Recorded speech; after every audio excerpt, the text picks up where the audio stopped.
My Parisian apartment has been a long time goal and dream of mine, and I really do think this is the year to make it happen. So let's go home and talk about what I'd be giving up, what I'd be gaining, and what I actually have to accomplish to make it work, because it's not as straightforward as simple as just like walking into an empty room and taking it. Let's not minimize what I've got going for me here, because there are people that will make fun of me for living in this tiny space for all kinds of reasons that we can psychoanalyze another time. But the reality is, if I leave this, I'm leaving a lot behind. And I'm very happy and very fortunate to have this place. And of course, I wrote an entire book about it. Sea of the Unknown, plug. Make sure to grab this soon before the second one comes out. I'm very fortunate to have this space for free. I basically managed to stumble into it while I was volunteering on a hospital ship in West Africa. But as a result, I was able to start my life over here in Paris, which I wouldn't have been able to afford to do otherwise.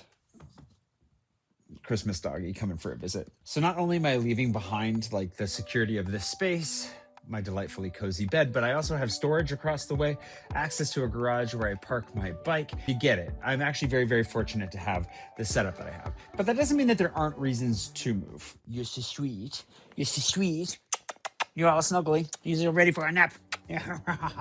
I've made a bunch of videos about why I want to move, but the major things are like wanting to be closer to friends, wanting to have a space to host. So that's a big part of it. When I made that whole video ranking the arrondissements based on where I would want to live, the main thing was really proximity to friends, being central, right in the middle of all of them. That's the most important thing to me. But the other thing, and the reason why this feels more urgent, is multiple. One of them, I'm knock on wood, hopefully my landlady lives for another century, but she is an octogenarian. I think that there was something that was sparked in all of this, a reality check, when my mom died a few months ago at 70, so she's significantly younger. You just never know when it's going to happen. And while I really genuinely hope she never does, and even if I were to move, I would happily keep an eye on this place for as long as she wants me to. I have to get moving, because the other reality is that the market is getting tougher. My friend Esther, relocation expert, ran me through just how competitive the market is getting. And it's really complicated as a business owner to get a place. And unless I have a massive windfall and I'm able to buy a place with cash,